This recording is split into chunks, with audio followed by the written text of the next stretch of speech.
I was going down a different road than I've ever experienced before. I thought I was ready because my wife, I was her primary caregiver for 39 months. And I thought, over 39 months, I was ready to lose her. And apparently I wasn't. So the resigning the bank and committing myself to the widowed community gave me purpose. My brother called me up when I lost Michelle. And he said to me, "How long were you married?" And I said, 16 years. And he said, "If you knew you were going to lose her at 16 years, would you have married her anyway?" I said, "Of course." And he said, "Congratulations. You just had 16 years of heaven. Many men don't even have one."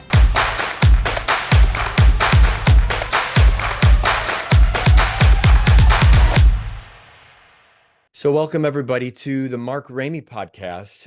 Today, I have someone that's very, very dear to my heart because over the course of time, of he and his current wife being my clients, I sold his current wife's house in 2014. Herb shared with me that he had started a network, the Widowers Support Network. And over the course of time that I've gotten to know Herb, I've gotten to really understand what a huge, huge heart and how much this person cares about the people that come to this network. In fact, he's even written a book on the subject of being a widower. So, Herb, welcome to today's podcast. Thank you, Mark. It's good to see you. Likewise, I'm grateful. So, Herb, start off and tell me a little bit about your experience of being a widower and perhaps maybe where that's brought you to where you're here today. Okay, well, great. Well, I was living in San Antonio. Well, let me go back. I was living in Nashville Mm-hmm. when my wife was diagnosed with pancreatic cancer. Mm, And nobody really survives pancreatic cancer. okay. I watched her go from a size 8 to a 6 to a 4 to a 2 to a 0 over 39 months. Mm, Um, During that 39 months, I took a transfer and was recruited by another bank, which I was a banker for 38 years. And I went to San Antonio. And in San Antonio is where I lost her on March 7th, 2008. About 4 months after, I was working in my office, going into work at 4 o'clock in the morning, going home at 7, not much of a life. One of my employees walked into my office and said, "The entire floor misses your laughter." mm, And that was the first sign that I knew I wasn't in a good place with my grief. So I thought I was doing pretty good up until then, but I guess I wasn't. So I went to my church looking for help. I went to the Veterans Administration because I'm a disabled vet, and I went to Barnes and Noble. And at Barnes and Noble, I asked him, the gentleman behind the counter, "What do you have for a new widower?" He looked on his search engine and looked up at me and said, "Mister, I don't have a thing for you." mm. And I said, "You got to be kidding me." So he said, "Well, let's go look at the bookcase." So we went over to the bookcase, and there were 15 books there, every one of them written for widows, Mm. not one for widowers.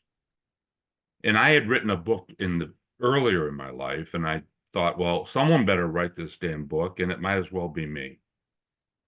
So I planned my exit from the banking career after 38 years and rededicated my life to helping widowed men. Mm. I was 57 years old at that time.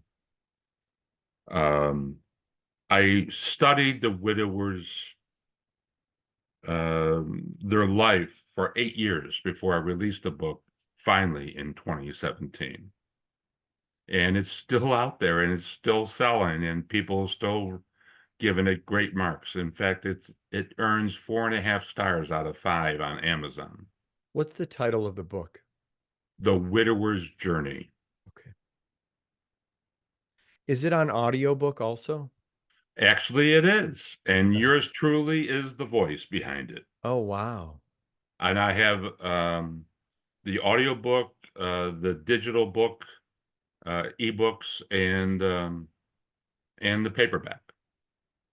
So, thank you for your authenticity and thank you for sharing what a journey you've been through. And I wrote down that you were working from 4 to 7 p.m., 4 a.m. to 7 p.m., and your coworkers came to you and shared with you that they miss your laughter.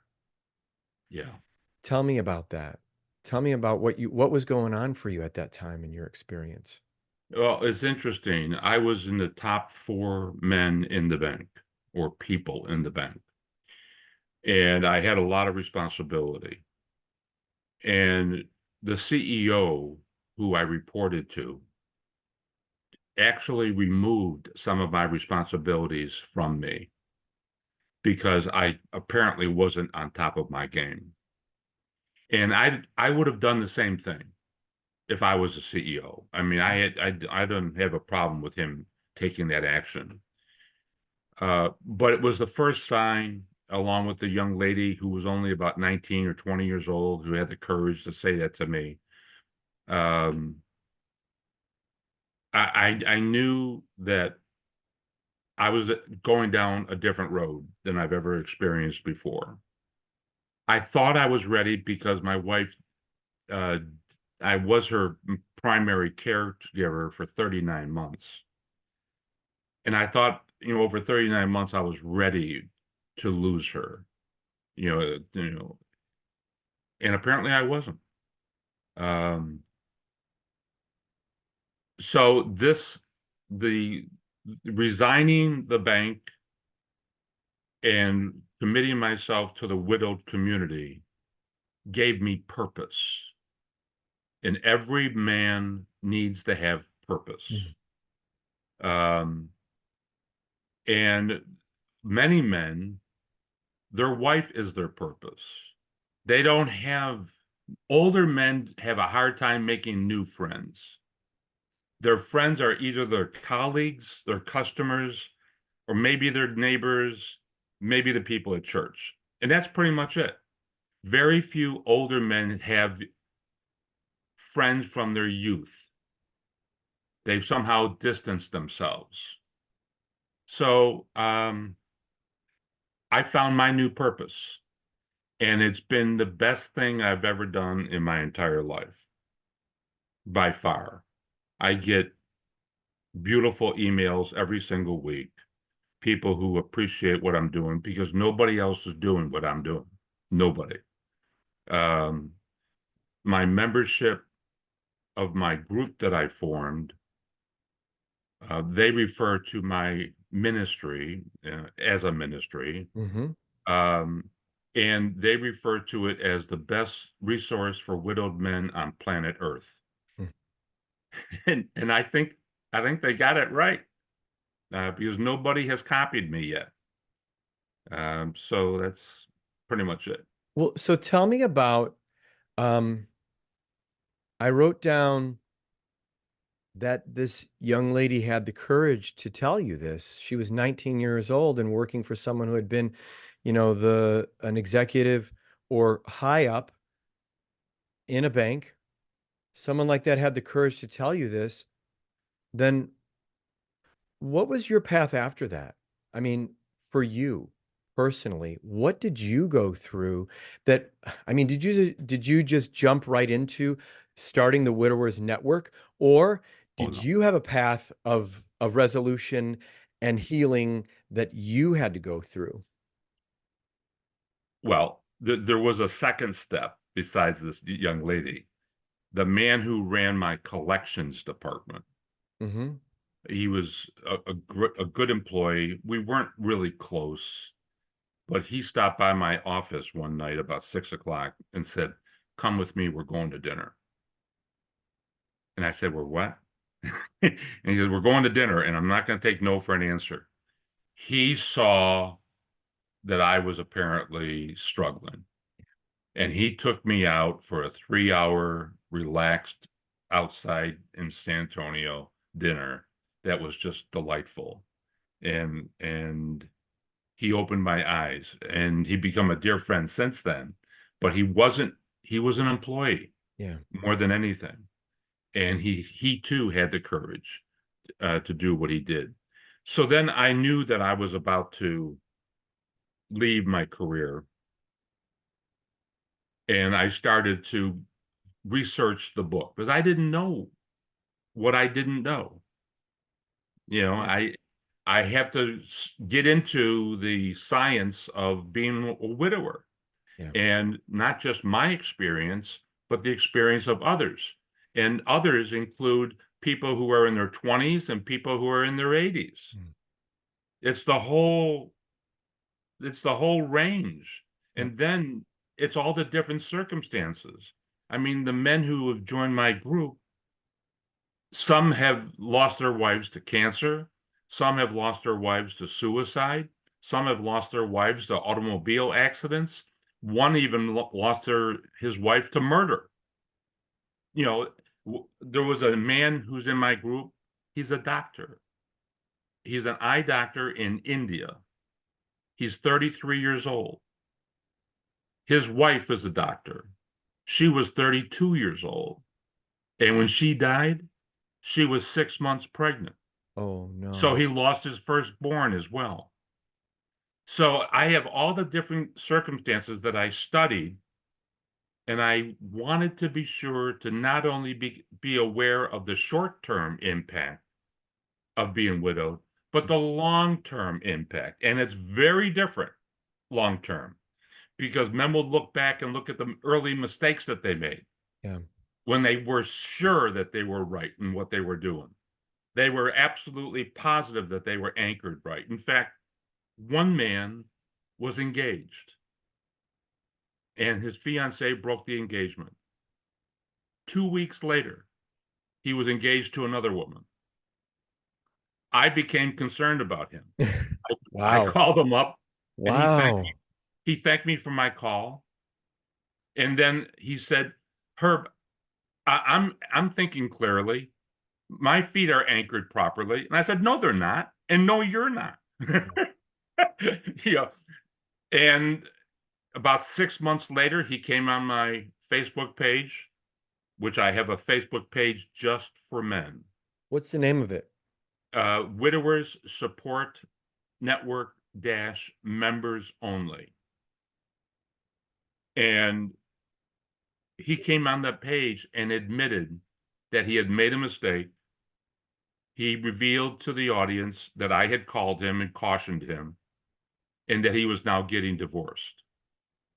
What a level So, of authenticity and, I mean, he really pretty much stripped naked in front of the support yeah, group, and how authentic was that? That's courageous.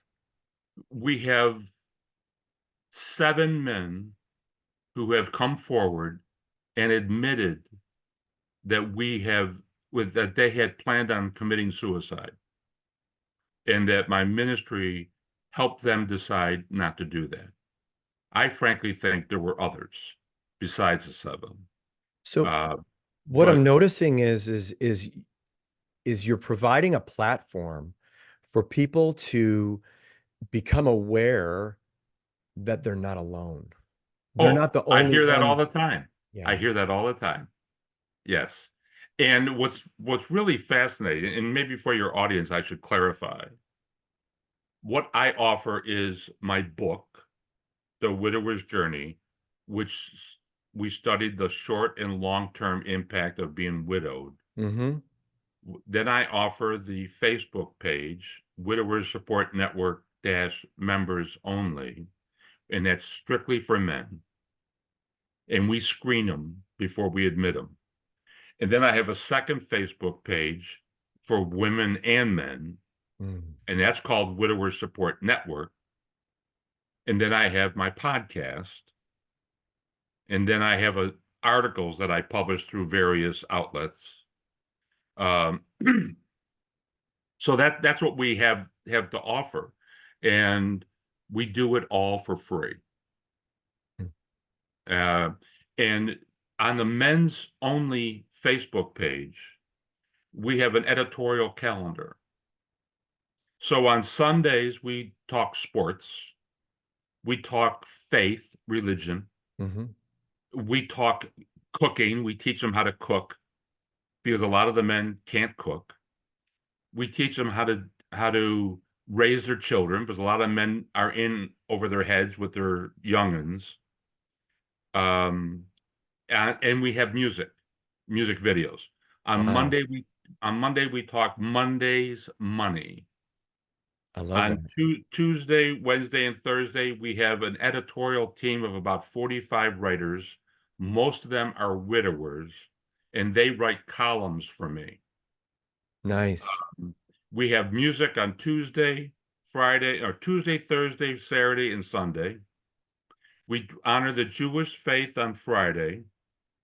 We do Handyman's Corner on Saturday. And we do editorial column. And then I drop in my work sporadically all over the place. And the men, they love it. They just love it. And what I have found, and much of this is enlightening even to me, is that there's two predominant complaints that the men offer me. Number one is loneliness, not sex, Yeah. loneliness. Yeah. Just somebody to talk to, somebody to Yeah. go to dinner with, somebody to dance with, somebody to laugh with. The second one that they complain about is abandonment because the wife is the linchpin to the outside world. It's her friends. The husband is just tagging along. He's the driver. Hmm. She sets the social calendar. Yeah. And when she's gone, many men are abandoned. One man even complained to me that his best friend doesn't invite him over to the house because he's afraid that he's going to hit on his wife. Oh, wow. So they have nowhere to turn, and they found a place in me.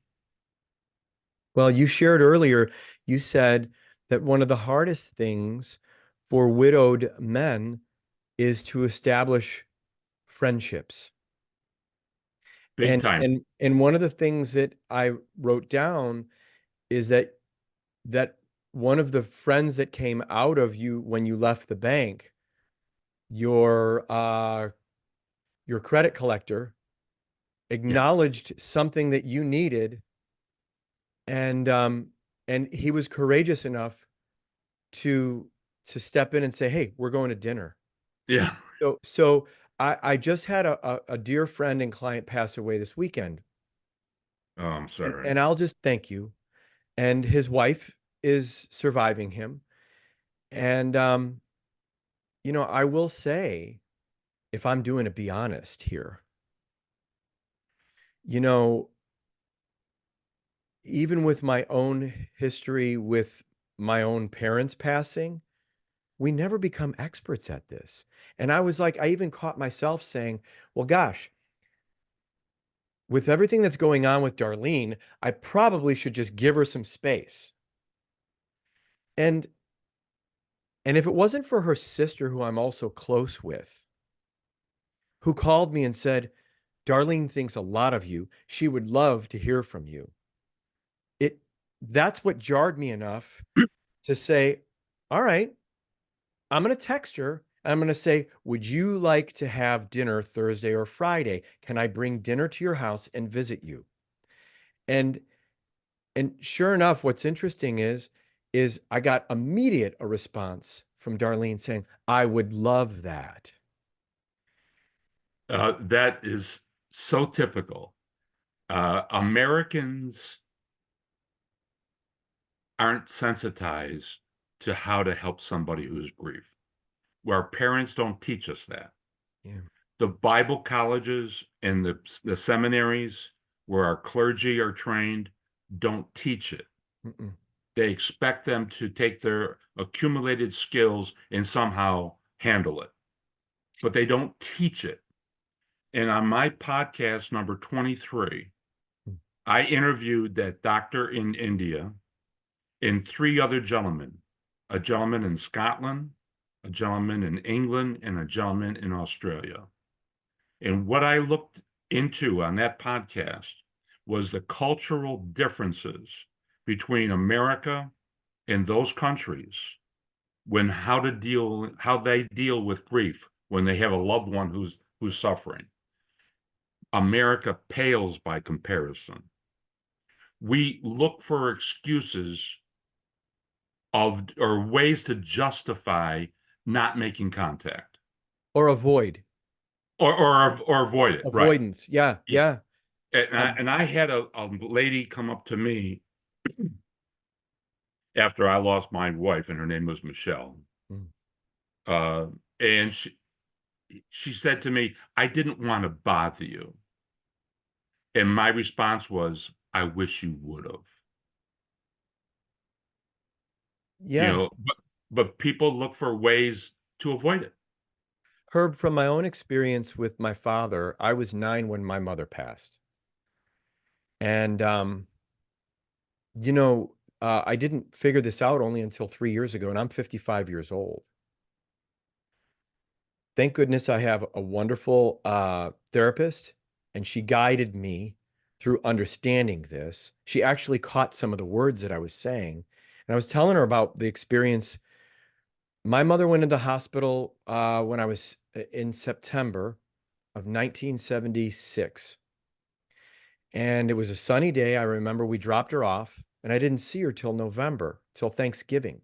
And back then, kids didn't go into the hospital because it just wasn't what happened, right? You don't do Right, that. right, right, And you know, my father and my grandparents chose not to let me know what was going on. I mean, I knew she was in the hospital, but there was no interaction about, well, she has cancer and this is what she's experiencing. It was just kind of like, oh, well, there's this woman who birthed me, and now I'm 9, who was with me, for 9 years of or 8 years of my life. And now she's not there. And it was just kind of like, well, let's not talk about that right now, is what I got from the experience. And then December 10th, 2000, excuse me, I'm sorry, December 10th, 1976. I'm on the ice pond at my cousin's house in Sherrville, Indiana. My dad shows up. We're out there playing hockey on the ice pond. My dad shows up, says, "Oh, your mom died." I started to cry. These were his words: "Mark, don't cry. You're going to be okay." That's how I experienced grieving. And you know what? That at that point, internally inside me, I mean, that came from the person that I worshiped, because like our parents are everything at that stage in our life, right? And I was like, all right, well, I'm going to tough it up and I'm not going to cry. Well, guess what? That stayed with me all the way through. I don't know. I mean, maybe it was 52 years old before I figured out that I was avoiding that right. experience. And Wow. I can only imagine. And then my father married within a year. Within a year? Within a year, he married. And I went from having a sister to having 3 new brothers. And it was just like, well, that's done. That part of our life is behind us. Where did I process it? Which led to, drinking and all sorts of debauchery to cause me to feel good and avoid processing. Because guess what? That's what I Right. learned from my dad. And you know what? I'm not angry with him. I'm not upset with him. It's just when you say that America, or perhaps our culture, doesn't function, I appreciate that completely, and I'm so grateful that you are bringing this opportunity to people to connect with first Right. themselves and their own grief, and Right. then it lays the pathway for them connecting with others. They're connecting so well that in some cities they meet for dinner. Um, What a gift. and they help one another. I find it interesting. I have thousands of members, who live in 42 countries. Wow. And That's like the United uh, Nations. yeah, I mean, it's my podcast reaches an audience in 44 countries. Wow. Um, but what amazes me is when the men ask a question, and every single day there's new questions, Hmm. new deep thoughts that emerge. And it always amazes me is that how did they ever come up with that question? That the answers come back and they never ask, by the way, how old are you when you give me that answer? So you have 20-year-olds, 20-year-old widowers, Hmm. possibly with children. Yeah. I had a member today, a 32-year-old girl died, but a 20-year-old giving advice to an 80-year-old. Oh, wow. And they never have asked the other widower what their age is. Never. Their common ground is they lost their bride. Yeah. It's interesting work, and it's very gratifying.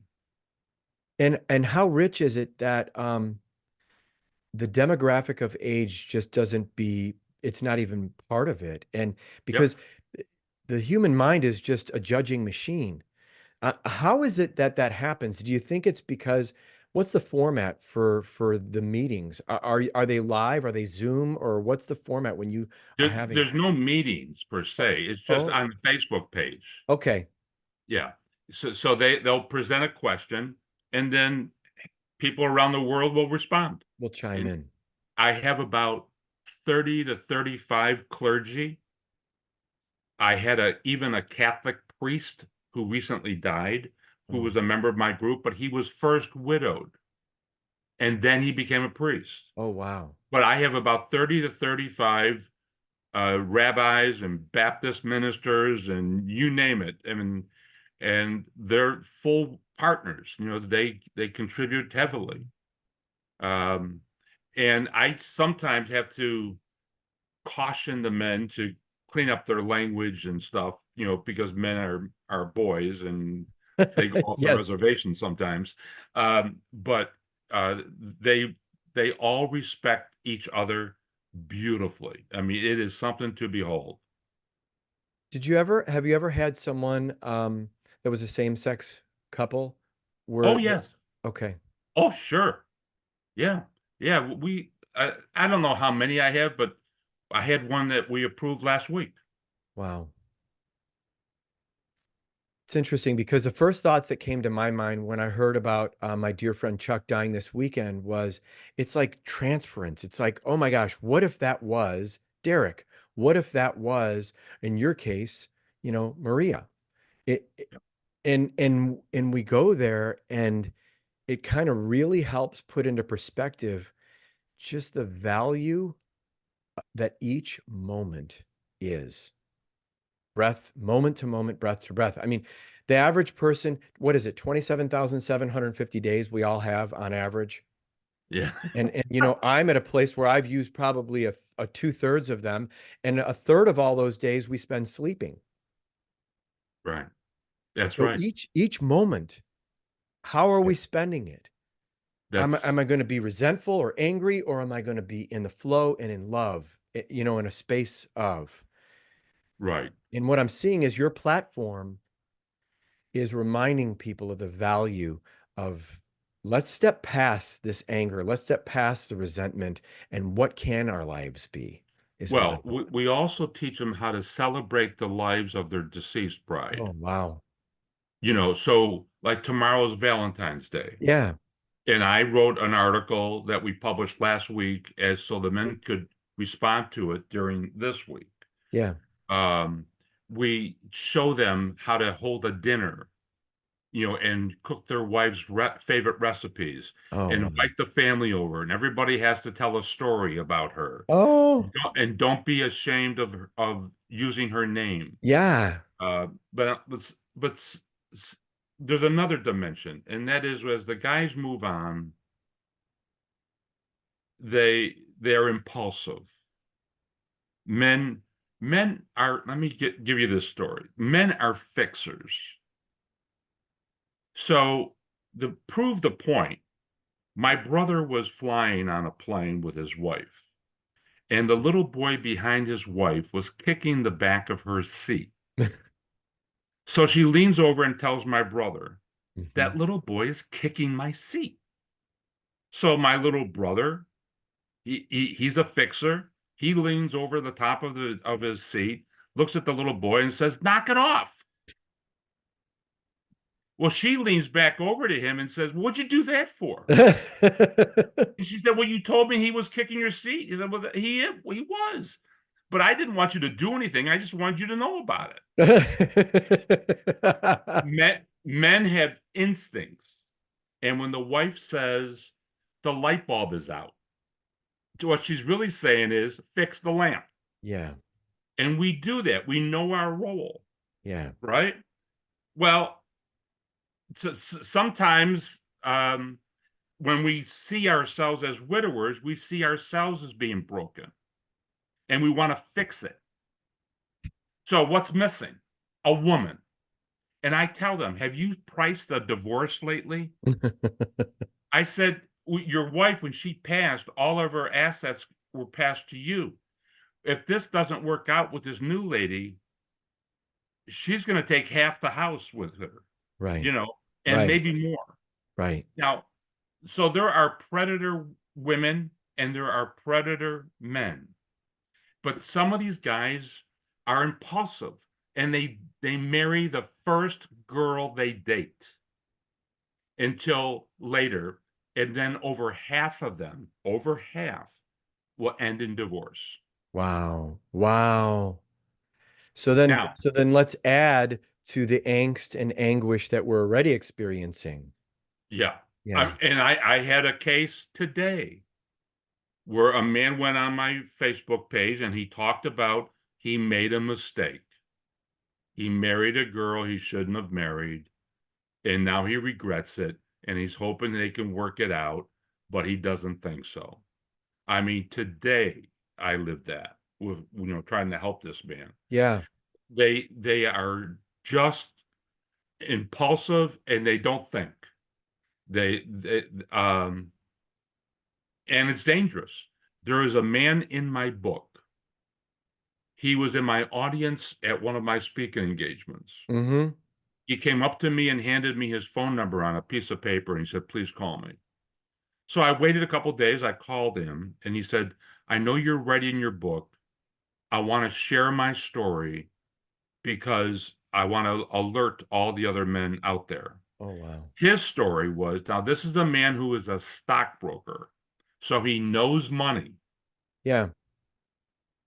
And let me see. He remarried too soon, like within 2 years. Mm-hmm. He didn't vet the wife. He didn't know what he didn't know about her. Mm-hmm. She spent $1.2 million of his in 2 years. Wow. And he divorced her, of course, Yeah. but she was a predator. Now, men can be predators too, but that was a case that he wanted to share. And it's like an alarm going off. Like if she's really loves you, she'll wait for you and she'll wait for you to be ready. I have something up on my Facebook page right now. I asked the men, what do you want in a woman? And they're offering up all sorts of items. But I ask them, do you want a travel partner, a dinner partner, a dance partner, a housekeeper, a sex mate? What do you want? Right. Most men can't answer that question. So I have a question for you. Here's I wrote down men are fixers, which I would agree, especially given the example that you gave. Thank you.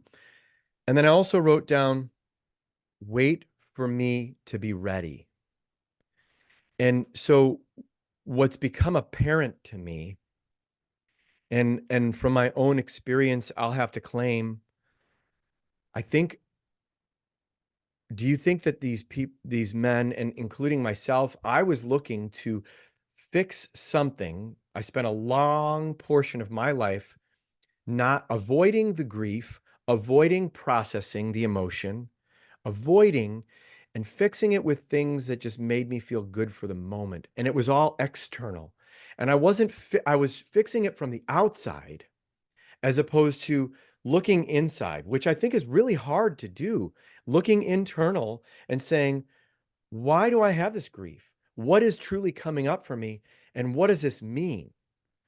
Mm. Versus, okay, well, let me go out here. This looks good. It makes me feel good in the moment, whatever that is. And let me just fix it for the moment.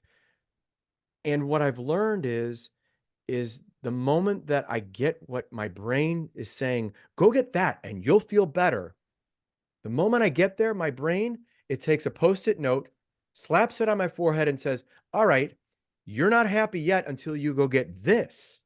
And it's just a cycle that I found that I've been in, and I'm working on fixing things from the outside in versus from the inside out. In with the people that you work with, what suggestions do you have for a widower to help them move and actually process their grief instead of like chasing that next best thing that causes them to feel like they're fixing something? What would that look like, Herb? Well, a few of them would be number one, don't go it alone. Mm. Tell me more about that.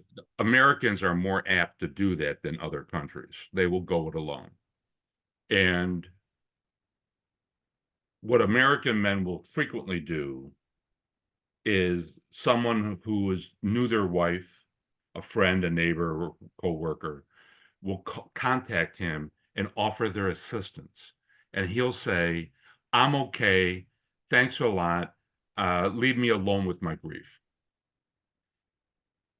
Well, then time goes by and the person went away and didn't come back. And then they complain about being abandoned. So they're their own worst enemy. And it's not always about them. Children, you could lose the relationship with your children for life Mhm. if you don't handle this well. And some men selfishly do handle it poorly, and they think only about themselves. I took care of my wife. It's now time for me. And they're selfish that way. And it usually crashes and burns. Other people who knew their wives are grieving too. You're not the only one. Mm. So stop being self-centered and making it all about you. It's about everybody who walked in her shadow. Yeah. Um, so so I talk about that. Then I talk about get off the sofa. Stop feeling sorry for yourself. Open the drapes, invite some people over or get out of the house. Yeah. Volunteer. I Oh, don't care if it's thank the you. Red Yes. Cross or if it's your church or if it's the YMCA or Little League Baseball. Get off the couch and get around people. Um, because that's how you're going to rebuild your life and find purpose. Yeah. And purpose is a key word because um, so many men are lonely and feel lifeless. They have no ambition because they haven't identified a purpose. And and many men have found their brides when they do find their purpose. Yeah. Yeah. Because what I've observed is when you find your purpose, then you're whole and complete. You've got a human then that is whole and complete. And they're not coming from a place of I need someone to be okay. And then what I've observed, I don't know about you, is that we attract who we are. So if I'm in a state or a mindset of victim, chances are when I do go out of the house, I'm going to find plenty of victims. And that's what I'm going to run into. And then is that who I want in my experience for the long haul? Versus if I invest in myself And let's say I go out and I volunteer and I get the experience of volunteering and it fills me up because I'm serving, I'm coming from service. Now I have a system within myself that can cause these good feelings to occur. And it doesn't have to necessarily rely on someone else being there. I might not realize it right away, but it's something that when I do it more and more over time, that I realize, wow, I'm okay. All, right here all by myself. And then I don't necessarily need someone to be okay. And then maybe the next time that I go to volunteer, boop, guess someone else shows up and they're 100% okay because they're filling themselves up. And now Right. this is it's an amazing opportunity to connect with someone that is in that space. And we're connecting, we're attracting who we are. Right. And Right. we're not attracting a victim. Thank you for Now, I sharing that. also recommend that people have structure and have a plan. Mhm. And I authored an article with 15 steps that I think everybody should take. Then the first step is, if you are a believer, give your grief to God. Mhm. Pick your faith. I'm not going to, favor one over the other, but give your grief to God. And I am a religious believer, Mhm. and I could not have made it through without him. But there's another 14 steps that I've been able to identify. And number one is take care of your health. Go Mhm. see a doctor. Don't tell me you're okay. I'm not buying it because you just went through living hell. Yeah. You were the caregiver and you just experienced loss. And people wonder why some people grieve longer than others. Yep. Well, on one of my podcasts, I interviewed a Professor O'Connor from Arizona State University, and or maybe it's Arizona University, whichever. But she has a book out that was released in October of 2022, and it's called The Grieving Brain. And what she discovered is that the human brain, the blood flow in it, is altered when grieving. And if until the blood flow returns to normal, the person is incapable of not grieving heavy. So when you see a man and some people say, well, what's the matter with him? Why isn't he over it? It's been 3 months or it's been 6 months. He might have a health issue. So every man needs to go see an MD Yeah. and get a full physical. Get a And baseline. pardon? Get a baseline. Right. And Yeah. I hope that part of the doctor's care is a referral to a shrink. I don't care if it's a counselor or Mhm. it's an MD shrink, but you don't know what damage has you've been experienced. Right. And let me say this, 65% of widowed men will have a life-threatening experience within 12 months.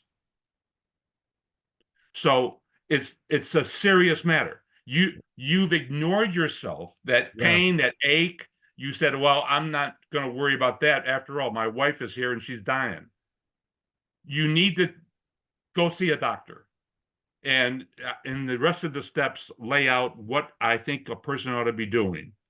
I would go to grief counseling, and Mhm. I highly recommend Grief Share. Grief Share is sponsored by Protestant or Christian churches nationwide. I I went to it when I was writing my book because I wanted to write about it, Mhm.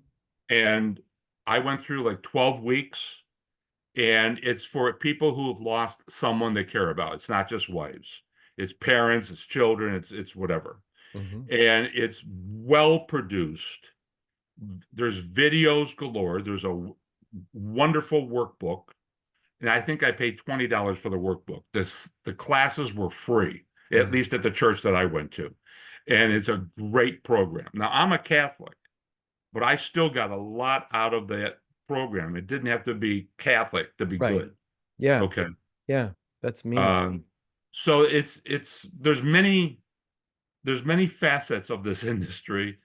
Um, and we're doing our little share to lighten the load for as many as we can. It's meaningful. I guess, your journey began in 2008. That's in 4 years, that'll be 20 years. Mm. That's a long time. And in the middle of all that, so then 3 years from there, you remarried.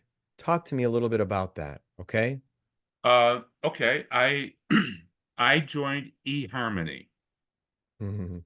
Um, that was the place to go at the time, and I had many very nice dates.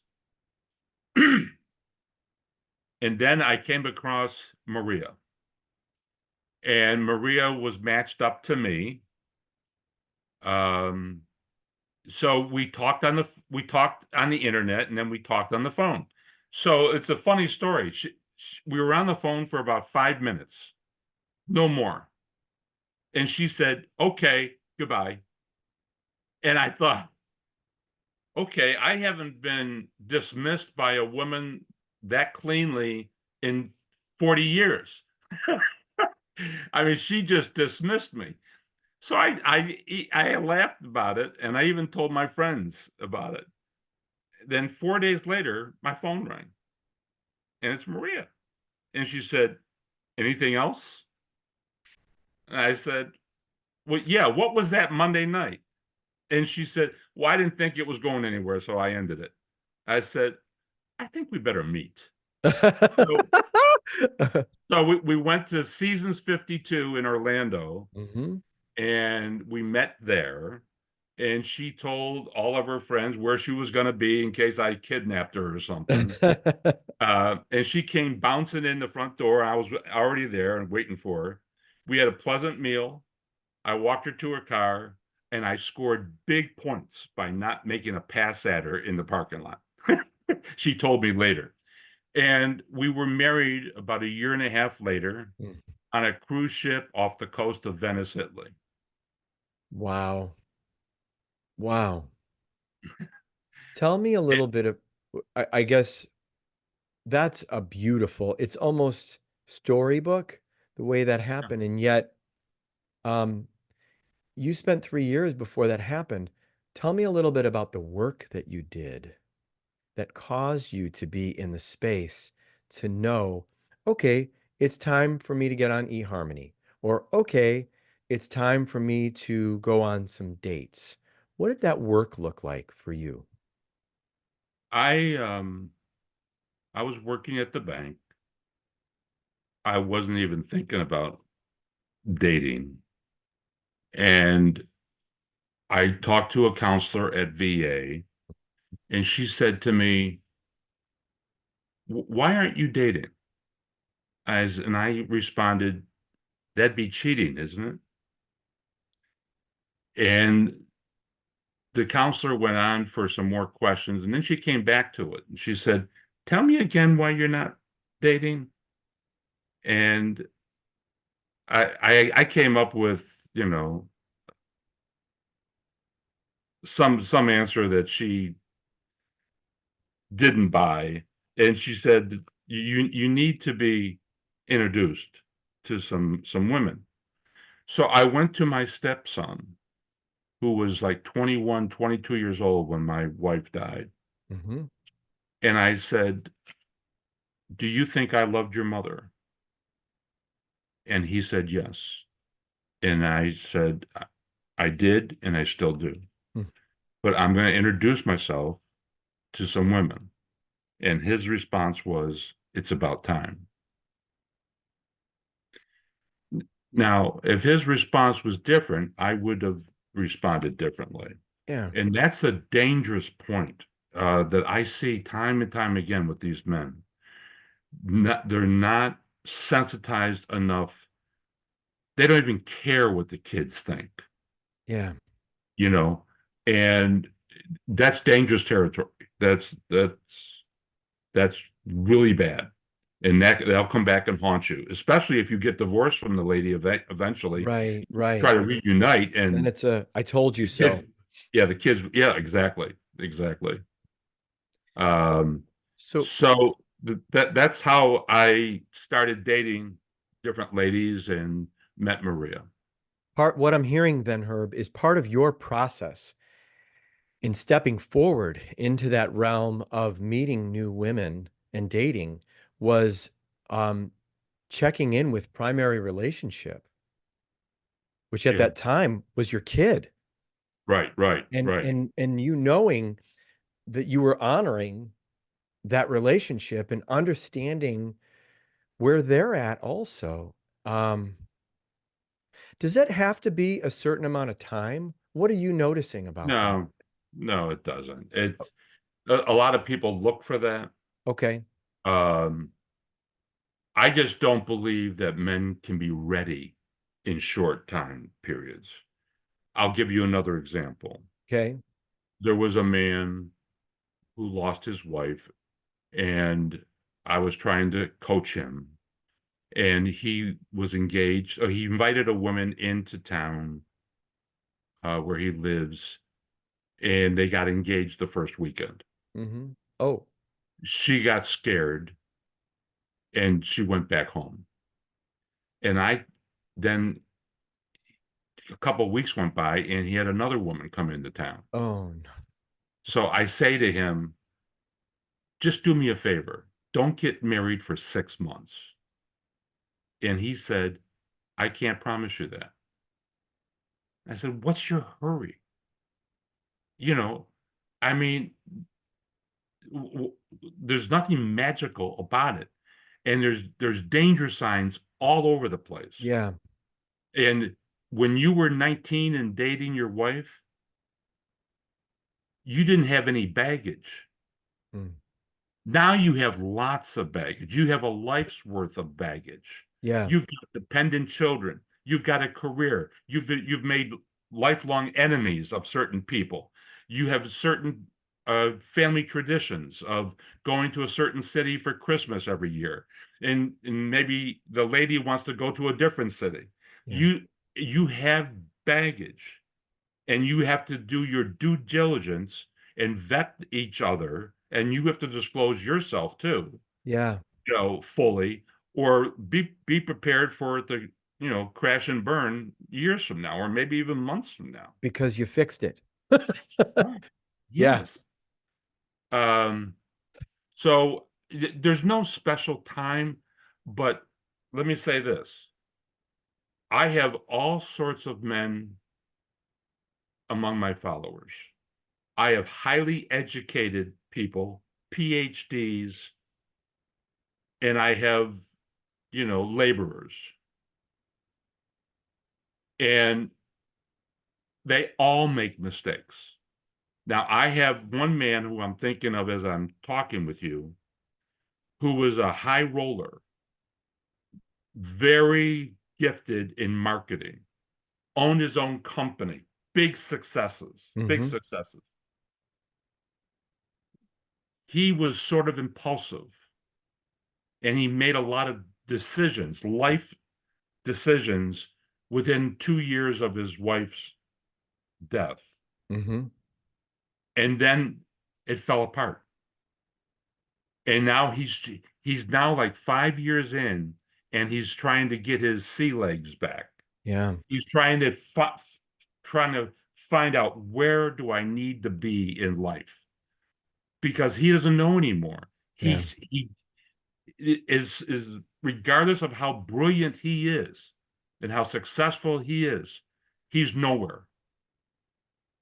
He's adrift. Um, What I'm noticing is it's a theme.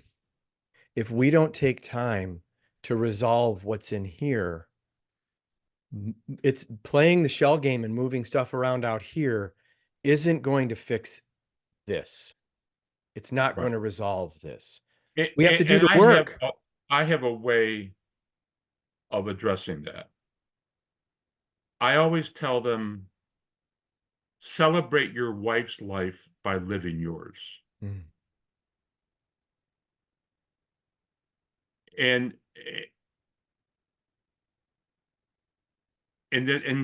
that's actually a very accurate statement.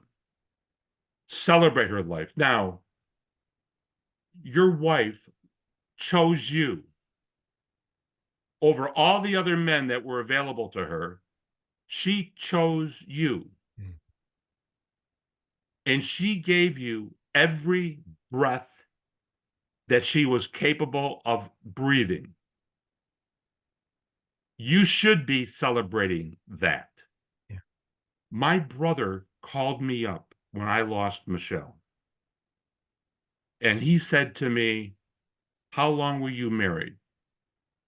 And I said, 16 years. And he said, "If you knew you were going to lose her at 16 years, would you have married her anyways?" And I said, "Of course." And he said, "Congratulations. You just had 16 years of heaven. Many men don't even have one." That was great advice from my brother. What a rich perspective. So I've had a man who was mad at God for taking his wife. Mm. And I said, "How old are you?" And he said, 93. I said, "How old was she?" 88. And I said, "Maybe it's time to share her a little bit, you know?" And and if you're a Christian, you'll be reunited because our Lord said that we would be reunited with those that we love. Mm. So you're not that far away from it, It- so celebrate what you had and what she gave you. Because if the roles were reversed, you would want her to do the same. Thank you for that. We can either be grateful Right, or we can be resentful. right, right. And, either way, it's our choice. Thank you for that. Herb, this is rich. I do know of a very important date that's coming up. You sent me an email in 2023, and you reminded or you made me aware that International Widowers Week was announced by the National Widowers Organization, and they honored you in being able to choose and come up with the International Widowers Week. Would you Right. please talk about that? It's coming up soon, isn't it? Yes, it is, and I announced it just about a week ago, and I've asked my membership to tell me how they are gonna celebrate it. So I'm looking for their various contributions in either written form or other forms, but it's, the anniversary week of my wife Michelle's death. I noticed that March 7th. March 7th. Yeah. So whatever week, that's Sunday through Saturday, that the 7th falls on, Yeah. that's the week that we celebrate. Now, let me tell you why I celebrated a week and everybody else does days. Mm-hmm. The need is so great, Yeah. you can't fill it in a day. Yeah. And you can't do it justice in a day. You need to think about it for a week and help that widower that you know for a week. Maybe not all only you, maybe with the help of others, but focus on that widower that you're trying to help for the week of the International Week.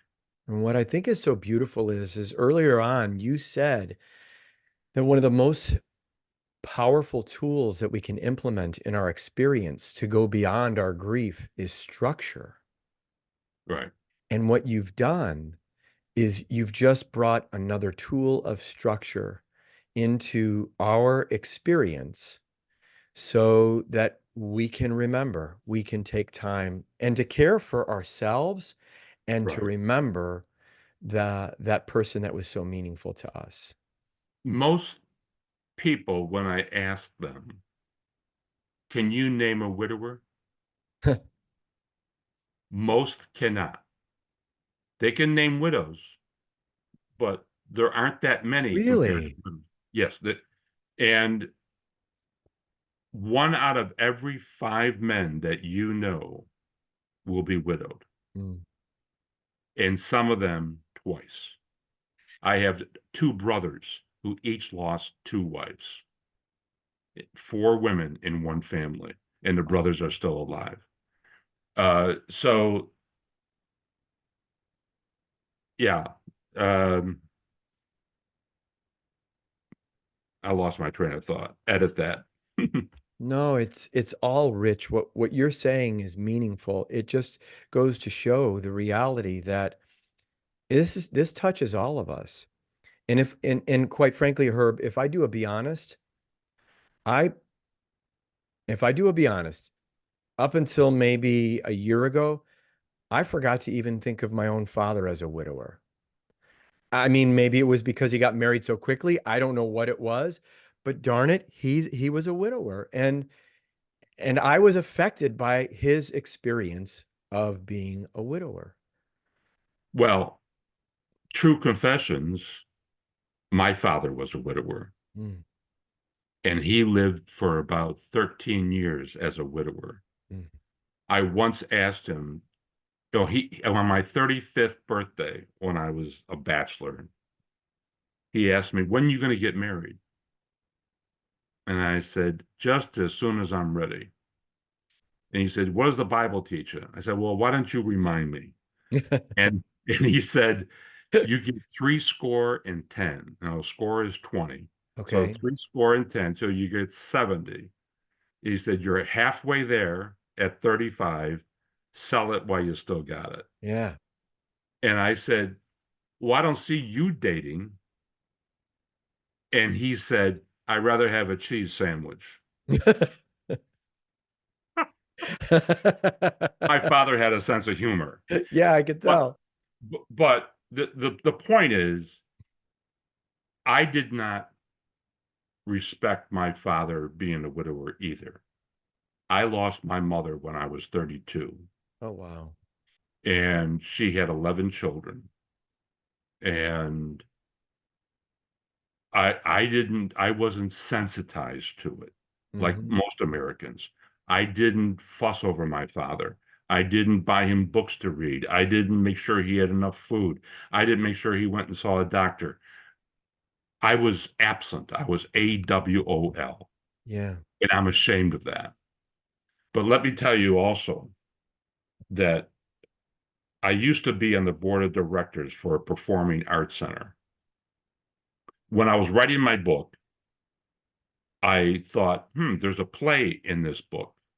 So I called up the playwright that's associated with the theater. And he said, "What's your book about?" I said, "Widowers." He said, "Herb, I'm not going to write a play about widowers."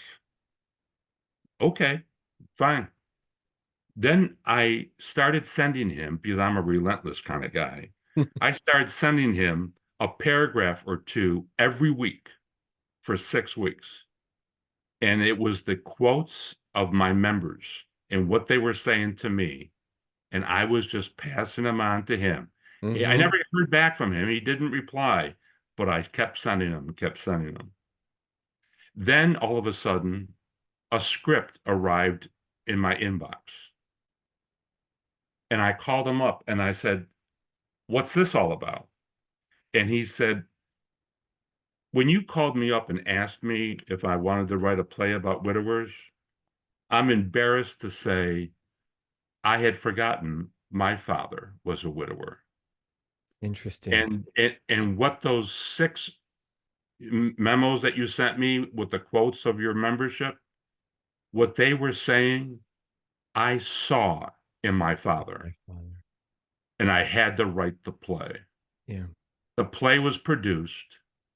I went to Western New York for the opening. I spoke to the audience. The play was won Best New Play of the Year in upstate New York. Mm. And it's hanging on my office wall, That's a rich. poster from it. That's So, rich. and it's called "I'm Fine." I'm fine. Leave I'm me fine. alone. BS, you're not fine. But and yet, Herb, you are fine. You're fine in that Thank you for being relentless. Thank you for your vulnerability. Thank you for your authenticity. And most importantly, thank you for your caring heart. Well, you're quite welcome. And I appreciate the exposure to my group. Let me just also add, my podcast was rated #1 last fall among 60 podcasts for widowers and widows. And that podcast is Widower's Journey Podcast. And you can find it anywhere. Thank you. I'm grateful, Herb. I appreciate you so much. This has been a meaningful journey having this conversation with you. Um, and I know that there's going to be a lot of people that will receive great value from this conversation. And I'm grateful for you taking the time to be here with us today. Thanks so And much. let me thank you for your contributing, because you're a member of our editorial team. And what I appreciate that, because that's just one more log on the fire that helps keep these things burning. Any way that I can help, it's meaningful. Because as you shared, this really does help, or it affects us all. It affects us all. And the Yeah. experience of being open and honest about it goes a long way. So thank you.